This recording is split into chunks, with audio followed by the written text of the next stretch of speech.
वे अमर शहीद जिन्होंने देश की रक्षा के लिए हंसते हंसते अपने प्राण न्यौछावर कर दिए।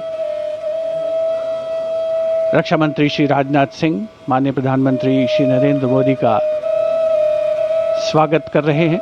उनके आगमन पर राष्ट्रीय समर स्मारक पर भारतीय सशस्त्र सेनाओं के वीर जवानों के अदम्य साहस, शौर्य और पराक्रम का परिचायक है राष्ट्रीय समर स्मारक। माननीय प्रधानमंत्री श्री नरेंद्र मोदी का आगमन। रक्षा सचिव Shri Rajesh Kumar Singh, chief of defence staff general Anil Chauhan, थल सेना अध्यक्ष जनरल उपेंद्र द्विवेदी, नौसेना अध्यक्ष एडमिरल डी के त्रिपाठी और वायुसेना अध्यक्ष air chief marshal Amarpreet Singh. माननीय प्रधानमंत्री महोदय का स्वागत, उनका अभिवादन सभी अधिकारियों के द्वारा रक्षा मंत्री श्री राजनाथ सिंह के साथ माननीय प्रधानमंत्री श्री नरेंद्र मोदी राष्ट्रीय समर स्मारक की ओर प्रस्थान कर रहे हैं। श्री नरेंद्र मोदी श्रद्धांजलि अर्पित करेंगे देश के उन वीर शहीदों को। Prime Minister Narendra Modi having arrived here at the National War Memorial, now moving towards the Amar Chakra or the Circle of Immortality. Here is lit the eternal flame or the Amar Jawan Jyoti, which burns continuously under the central obelisk. Fire, pure and strong and vibrant, symbolizing the immortality of the spirit of the foreign soldier. The laying of the wreath by the Prime Minister, a solemn tribute to those who for our today gave up their tomorrow. The circular wreath, symbolic of eternity, the continuity of the cycle of life and the journey of the being with no beginning and no end. Squadron leader Hemant Singh Kanyal, leading the 21-member inter-services guard positioned here, will give the commands first for Salami Shastra, followed by Shok Shastra.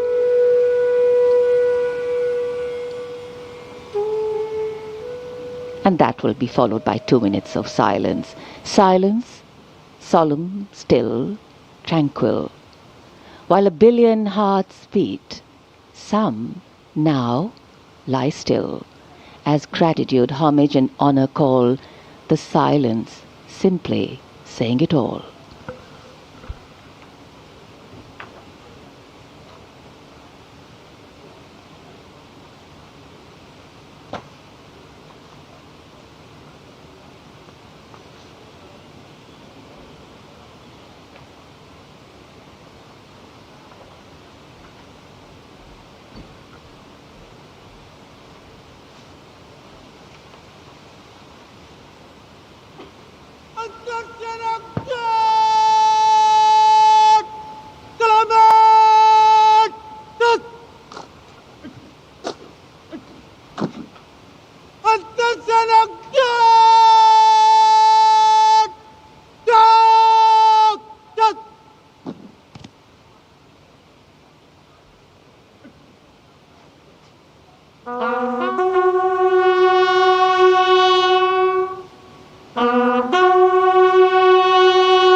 दो minute की मौन शक्ति। मान का, सम्मान का, श्रद्धा का बार बार नमन।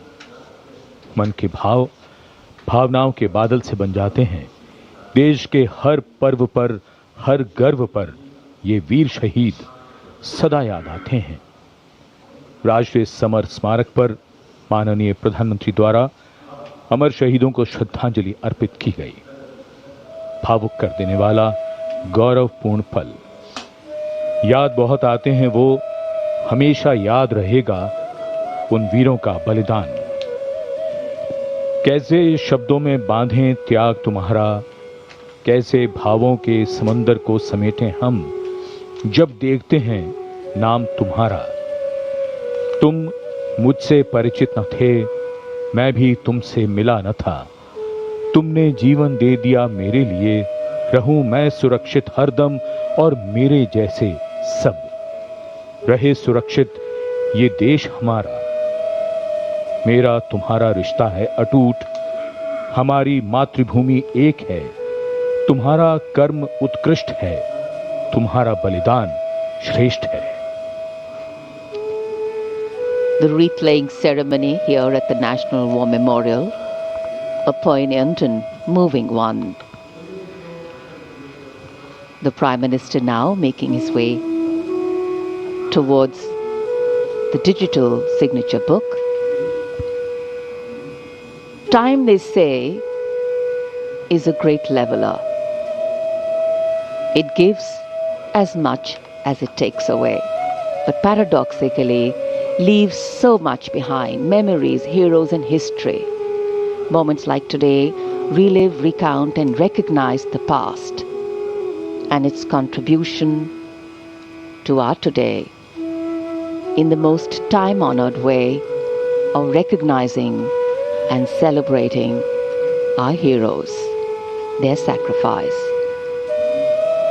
Words of reverence, words of gratitude, powerful feelings that can fill our hearts with something that is far bigger than us. And today we bow our heads in respect but stand tall with pride, knowing that we belong to a country where throughout history brave men and women have always answered the call to fight for freedom.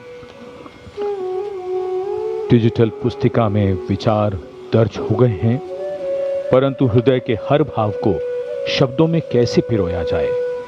इन वीर सपूतों के त्याग को सलाम लिखा जाए, उनके नाम लिखा जाए, हर पैगाम लिखा जाए। माननीय प्रधानमंत्री अमर शहीदों को श्रद्धांजलि अर्पित करने के बाद अब प्रस्थान कर रहे हैं। They lived to serve and served to save. As the Prime Minister leaves the National War Memorial after the wreath-laying ceremony and moves towards the saluting base at Rajpath, he carries with him the gratitude of a nation for those who protected this country and a deeper responsibility to lead the nation towards a future that is equitable and secure for all. The focus of course will now move to the saluting base, where after the arrival of the President of India, Kartavya Path will echo with a medley of sounds, clip-clop of hooves on the tarmac, martial music, crisp crunch of marching boots the mechanized rumble of military machine and beautiful folk music. माननीय प्रधानमंत्री श्री नरेंद्र मोदी देश के अमर सपूतों को श्रद्धा सुमन अर्पित करने के उपरांत राष्ट्रीय समर स्मारक से कर्तव्य पथ स्थित सलामी मंच की ओर अग्रसर हो रहे हैं। रक्षा मंत्री श्री राजनाथ सिंह ने उन्हें विधिवत विदाई दी है। साथ में रक्षा राज्य मंत्री श्री संजय सेठ, रक्षा सचिव श्री राजेश कुमार सिंह, सीडीएस जनरल अनिल चौहान और तीनों सेनाओं के प्रमुख इस अवसर पर उपस्थित थे। देश का 77वां गणतंत्र दिवस एक समारोह का अवसर तो है, साथ ही हमें उन अमर शहीदों की याद दिलाता है जिनकी बदौलत आज हम सुरक्षित हैं, हमारी सीमाएं सुरक्षित हैं, हमारा देश सुरक्षित है और हमारे देश में अमन चैन है, शांति है, विकास की रफ्तार तेज पकड़ रही है। ऐतिहासिक अवसर कर्तव्य पथ, जहां पर कर्तव्य पथ के दोनों ओर बड़ी संख्या में आम और खास इस राष्ट्रीय समारोह का हिस्सा बनने के लिए मौजूद हैं और उधर राष्ट्रपति भवन से देश की सशस्त्र सेनाओं की सर्वोच्च कमांडर भारत की राष्ट्रपति श्रीमती द्रौपदी मुर्मू गणतंत्र मंडप से होते हुए राष्ट्रपति भवन के भव्य प्रांगण की ओर प्रस्थान कर रही हैं। राष्ट्रपति महोदया के साथ हैं इस साल के गणतंत्र दिवस समारोह के हमारे खास मेहमान, हमारे विशिष्ट अतिथि यूरोपीय परिषद के अध्यक्ष श्री एंटोनियो कोस्टा और यूरोपीय आयोग की अध्यक्ष उर्जुला फॉन डेन लॉयन। राष्ट्रपति महोदया के सेरेमोनियल प्रोसेशन में उनके दाहिनी ओर हमारे विशिष्ट अतिथि के ठीक पीछे सधे कदमों से आगे बढ़ रहे हैं राष्ट्रपति के सैन्य सचिव मेजर जनरल वुडे परीदा और उनके बाईं ओर हैं राष्ट्रपति के उप सैन्य सचिव ग्रुप कैप्टन अर्पित काला। इस सेरेमोनियल प्रोसेशन को एस्कॉर्ट कर रहे हैं राष्ट्रपति महोदया के एडीसी मेजर ऋषभ सिंह सांब्याल और उनके बाईं ओर हैं एडीसी मेजर सिद्धार्थ शर्मा। सलामी मंच पर पहुंचने पर प्रेसिडेंट बॉडीगार्ड द्वारा नेशनल सैल्यूट माननीय राष्ट्रपति महोदया को प्रदान किया जाएगा।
राष्ट्रपति भवन के भव्य प्रांगण में प्रेसिडेंट बॉडीगार्ड लाइंड अप हैं और अब आगमन हो रहा है ऐतिहासिक बग्घी का, जिस पर देश की राष्ट्रपति माननीय श्रीमती द्रौपदी मुर्मू हमारे इस वर्ष के गणतंत्र दिवस के विशिष्ट अतिथि यूरोपीय परिषद के अध्यक्ष श्री एंटोनियो कोस्टा और यूरोपीय आयोग की अध्यक्ष उर्जुला फॉन डेन लायन के साथ समारोह पूर्वक कर्तव्य पथ की ओर प्रस्थान करेंगे। राष्ट्रपति के अंगरक्षक दुनिया की सबसे पुरानी रेजिमेंट्स में शामिल। इस रेजिमेंट के लिए गणतंत्र दिवस 2023 बहुत खास था क्योंकि राष्ट्रपति के अंगरक्षकों ने वाराणसी में 1773 में अपनी स्थापना के 250 साल पूरे होने का जश्न मनाया था।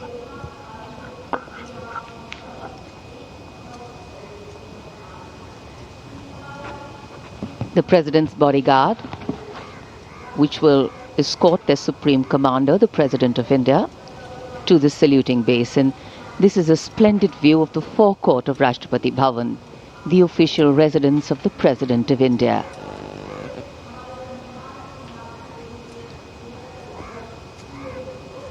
The President's bodyguard getting ready to take their positions. And just to give you a context of the placement, riding to the right of the President's buggy is the Commandant of the President's bodyguard, Colonel Amit Perwal, VSM, and he's leading this elite body of mounted warriors astride his charger, Meghdoot.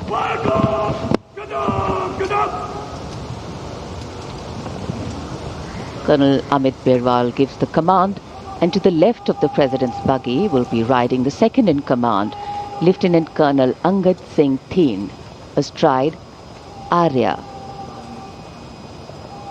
The presidential buggy, a symbol of India's rich history, traditions and culture, is being led by Naib Risaldar Jitendra, mounted on Longstride. For the officers and men of the President's bodyguard, their horses are a very important part of their lives. Magnificent bay and dark-colored war horses.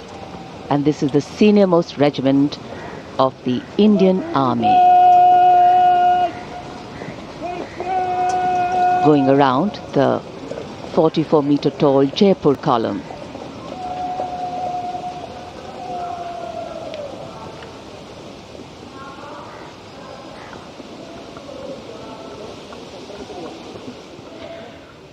माननीय राष्ट्रपति जी का काफिला सलामी मंच की ओर और यहाँ सलामी मंच कर्तव्य पथ पर आगमन दुनिया के सबसे बड़े लोकतंत्र के प्रधानमंत्री श्री नरेंद्र मोदी का,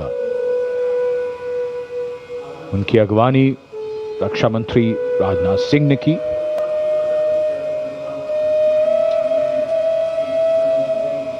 सबका अभिवादन स्वीकार करते हुए माननीय प्रधानमंत्री, आज के समारोह के लिए मौसम बेहद शानदार, धूप खिली हुई, जनवरी की सर्द सुबह, लेकिन बहुत बढ़िया मौसम। और माननीय प्रधानमंत्री को देखकर यहां जन समूह में उत्साह और जोश।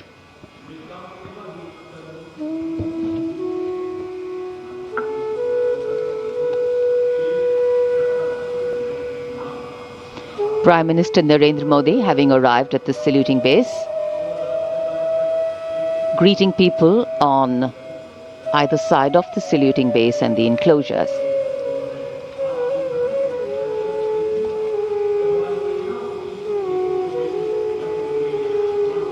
So the time for the parade to begin is coming closer.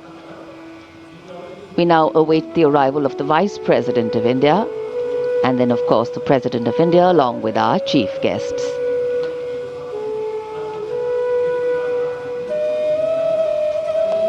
This is also a moment that the present audience here has been waiting for, to see their leaders close.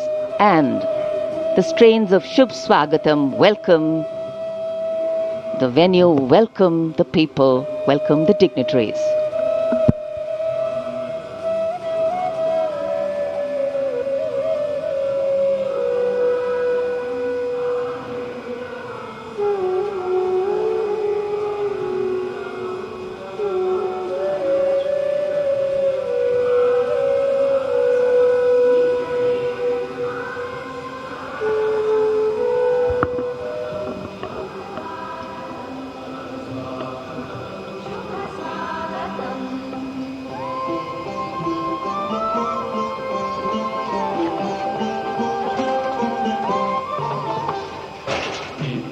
कर्तव्य पथ पर आगमन देश के माननीय उपराष्ट्रपति जी श्री सीपी राधाकृष्णन का। माननीय प्रधानमंत्री ने उनकी अगवानी की और पीछे धुन स्वागतम पंडित नरेंद्र शर्मा के शब्द और पंडित रविशंकर का संगीत।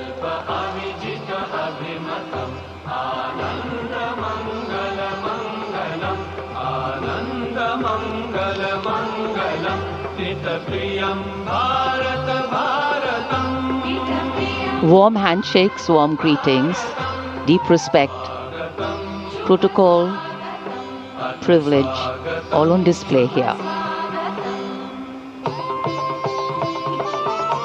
And of course here, privilege of the President's bodyguard to escort the President of India to the saluting base.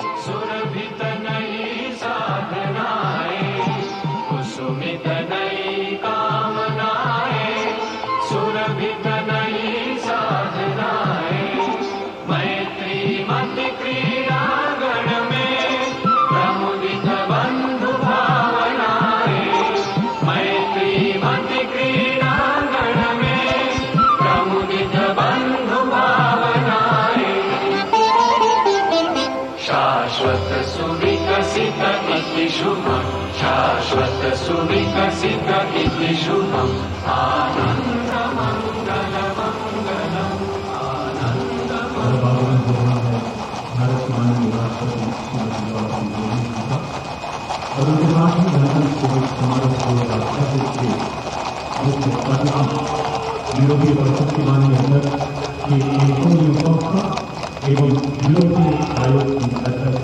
The President of India, Srimati Draupadi Murmu, with our chief guests, the President of the European Council, Mr. Antonio Costa, and the President of the European Commission, Madam Ursula von der Leyen, arriving here at the saluting base.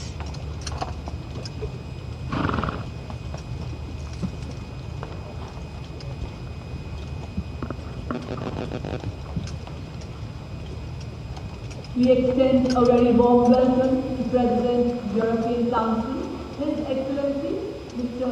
Antonio Luis Santoro Costa, a leading political figure recognized for his... It's always a proud moment for each and every one of us when we welcome our foreign friends, our foreign dignitaries and special invitees here to celebrate along with us.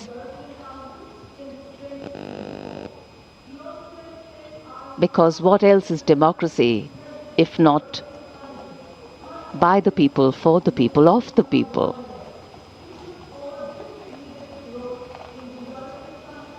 President Murmu, India's constitutional head, being welcomed here at the saluting base.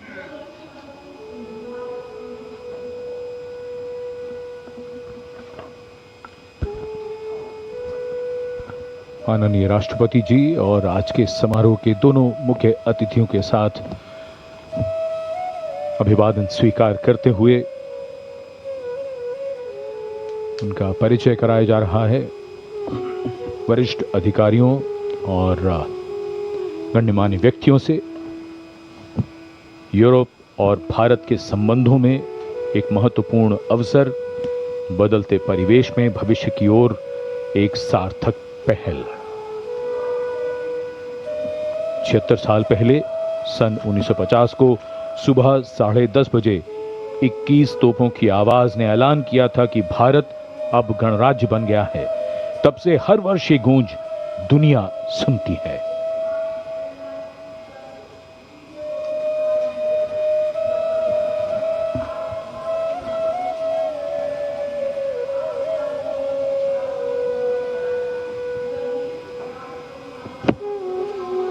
In fact, the India-EU relations have entered a phase of renewed strategic momentum, with both sides intensifying engagement, underscoring mutual commitment across trade, investment, energy, space and agriculture.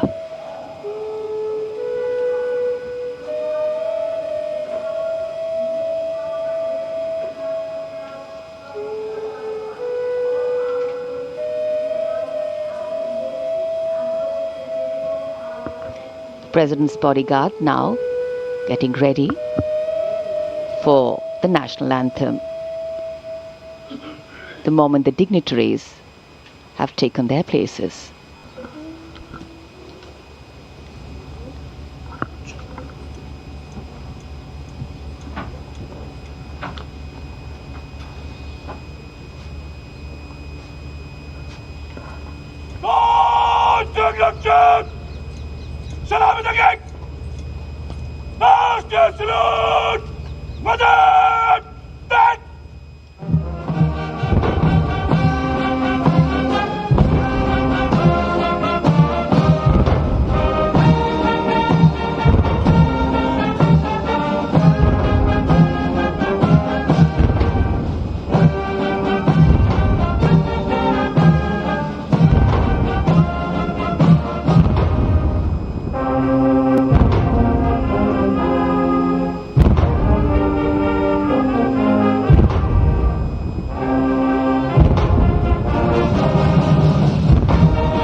As the President's bodyguard moves away in the direction of India Gate, the 21-gun salute still booming at Kartavya Path. And now the investiture ceremony.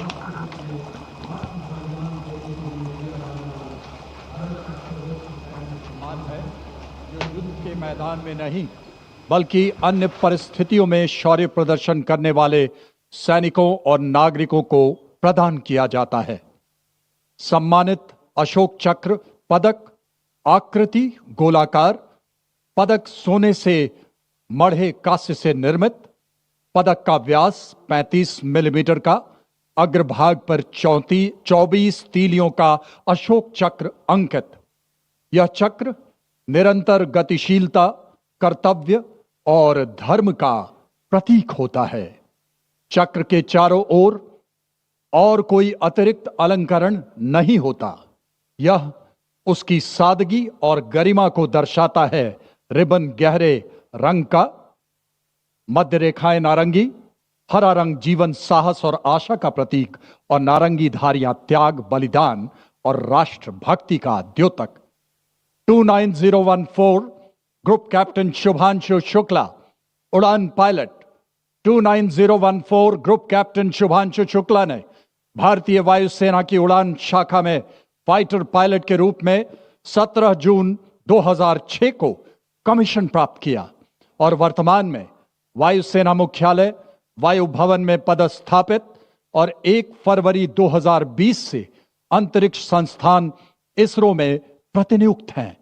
वे एक युद्धक विमान दल, fighter combat leader, एक प्रायोगिक test pilot हैं और वे प्रतिष्ठित Gaganyaan programme के लिए चुने गए गगन यात्रियों में से एक थे। 25 जून 2025 को एक्सियम 4 मिशन के तहत ग्रुप कैप्टन शुक्ला ने निडरता और आत्मविश्वास के साथ अंतर्राष्ट्रीय अंतरिक्ष स्टेशन ISS के लिए 20 दिनों की यात्रा के लिए आगे बढ़े, जो भारत के मानव अंतरिक्ष उड़ान कार्यक्रम के लिए एक मील का पत्थर साबित हुआ। वे अंतर्राष्ट्रीय अंतरिक्ष स्टेशन पर जाने वाले पहले भारतीय और 4 दशकों से भी अधिक समय के अंतराल के बाद अंतरिक्ष में यात्रा करने वाले दूसरे भारतीय बने। मिशन के